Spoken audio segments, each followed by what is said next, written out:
Jamaah yang berbahagia, mari kita terus-menerus di dalam ketaatan untuk mendapatkan husnul khatimah, akhir hidup yang baik, ialah dengan terus-menerus berada di dalam ketaatan. Atiqullaha wa atiqur rasul wa ulil amri minkum. Terus-menerus kita taat kepada Allah, terus-menerus kita taat kepada Rasulnya, dan terus-menerus kita taat kepada pemimpin di antara kita. Seperti itu yang Allah tegaskan di dalam Al-Quran. Untuk mendapatkan husnul khatimah, akhir hidup yang baik itu, kita terus-menerus menjalankan perintah, terus-menerus beribadah kepada Allah, terus-menerus berinfak di jalannya, terus-menerus kita berdakwah dan berjuang, terus-menerus kita berzikir dan membaca Al-Quran. Dan semua itu kita lakukan adalah karena Allah Subhanahu wa Ta'ala, lillah, untuk mendapatkan keridhaan Allah dengan ibadah yang kita lakukan, dengan kebaikan yang kita kerjakan, dengan infak dan sedekah yang kita keluarkan, semata-mata lillah, untuk mendapatkan keridhaan Allah, untuk mendapatkan rahmat Allah Subhanahu wa Ta'ala, untuk mendapatkan maghfirah, ampunan dari sisi Allah Subhanahu wa Ta'ala. Yang ketiga, jamaah yang berbahagia, untuk mendapatkan husnul khatimah, akhir hidup yang baik, dengan tetap kita beriman kepada Allah Subhanahu wa Ta'ala. Pagi beriman, sore beriman, siang beriman, malam beriman, hari ini beriman, besok dan seterusnya kita tetap beriman kepada Allah. Salah seorang sahabat datang menemui Rasulullah dan menanya agar Rasulullah memberikan pesan kepada beliau. Rasulullah mengatakan, "Qul amantu billahi tsumma istaqim." Katakanlah, aku beriman kepada Allah, kemudian istiqomah dengan iman. Karena iman itu luar biasa hebatnya.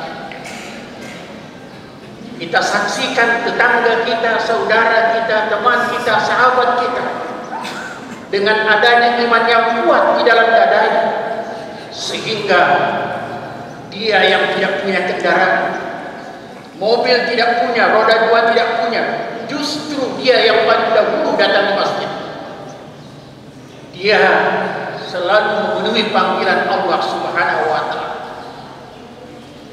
Tidak pernah dia tertinggal ibadah salat sunat karena dia lebih dahulu datang. Padahal dia tidak punya kendaraan, tidak punya roda dua, dan tidak punya mobil. Dan lebih hebat lagi di zaman Rasulullah SAW, kendaraan tidak punya, mata juga tidak punya, dalam keadaan buta dia. Abdullah bin Umi Maktum, dia bertanya kepada Rasulullah, "Ya Rasulullah, bolehkah saya sholat di rumah karena saya dalam keadaan buta, tidak punya kedua mata? Ada matanya tetapi tidak dapat melihat, sama dengan buta, sama dengan tidak punya." Rasulullah SAW menanya, "Apakah engkau mendengar azan dikumandangkan?" Dia katakan, "Saya dengar." "Kalau begitu, pergi, penuhi panggilan azan." Betapa hebatnya Abdullah bin Umar yang tidak punya kendaraan, harus jalan kaki, tidak punya mata, harus dalam keadaan tertatah dia melangkah untuk datang ke masjid. Itulah hebatnya iman jamaah Jumat yang berbahagia. Untuk mendapatkan husnul khatimah, yang ketiga ini adalah iman yang istiqomah. Yang keempat adalah jujur. Allah tidak menghendaki kita berbohong dan berdusta.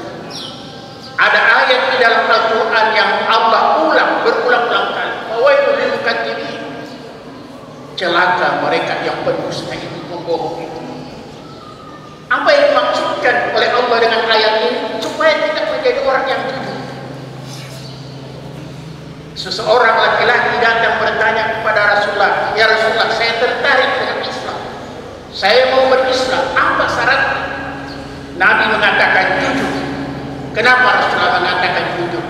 Supaya jujur syahadatnya, pengakuannya kepada Allah bahwa betul-betul dalam hidupnya dia hanya mengesahkan Allah.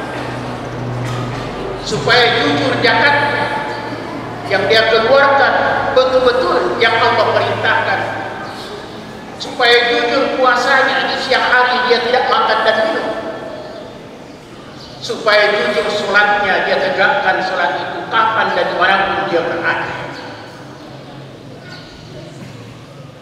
Yang kelima, jamaah Jumat yang berbahagia, kita harus berbaik sangka kepada Allah Subhanahu wa Ta'ala kalau ingin mendapatkan husnul khatimah, akhir hidup yang baik. Berbaik sangkalah kepada Allah bahwa Allah tidak akan menjalimi kita. Allah tidak akan mengurangi pahala kita. Sebab seperti itu yang Allah katakan di dalam Al-Quran. Allah tidak akan menyia-nyiakan iman kita. Allah tidak akan menyia-nyiakan amal saleh kita. Allah tidak menyia-nyiakan kebaikan yang kita lakukan. Berbaik sangka kepada Allah. Sekecil apapun kebaikan yang kita lakukan akan dibalas, akan diganjar oleh Allah Subhanahu wa Ta'ala. Berikutnya jamaah Jumat yang berbahagia untuk mendapatkan husnul khatimah, akhir hidup yang baik. Sebagai anak hendaknya berbakti kepada kedua orang tua, kepada ayah dan ibu yang membesarkan kita, ibu yang melahirkan kita. Berbakti dan berbuat baiklah kepada kedua orang. Wa qada rabbuka alla ta'budu illa iyyahu wa bil walidaini ihsana. Allah telah memerintahkan agar supaya kita menyembah kepada Allah, dan kemudian sesudah itu berbakti kepada kedua orang. Jamaah Jumat yang berbahagia, mari kita terus lakukan kebaikan tanpa henti. Tujuan kita tidak lain adalah supaya kita dapatkan akhir hidup yang baik. Karena husnul khatimah itu awalnya diniatkan karena Allah untuk kita melakukan sesuatu, dan akhirnya ditutup dengan kebaikan yang kita kerjakan. Kita terus menerus melakukan kebaikan, boleh jadi kita di saat membaca Al-Quran, di saat itu ajal menjumpai kita. Kita bangun di tengah malam bertahajud, boleh jadi pada saat itu malaikat Israel datang mencabut nyawa kita. Kita duduk di halaqah, boleh jadi itulah hari terakhir kita. Di saat kita berzikir sesudah kita salat subuh atau sesudah salat asar, kita berzikir, bertasbih, membesarkan dan mengagungkan Allah Subhanahu wa Ta'ala. Kita berinfak, kita bersedekah, kita berbuat kebaikan, kita menolong orang. Ada orang yang kita tolong, ada orang yang kita bantu, ada orang yang kita bahagiakan. Boleh jadi itu hari terakhir dan saat terakhir kita. Maka kita dapatkan insya Allah husnul khatimah, akhir hidup yang baik.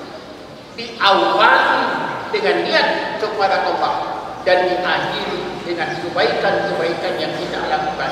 Itulah sebabnya kita harus terus menerus berada di dalam ketaatan kepada Allah Subhanahu wa Ta'ala, kepada Rasulnya, dan kepada pemimpin di antara kita.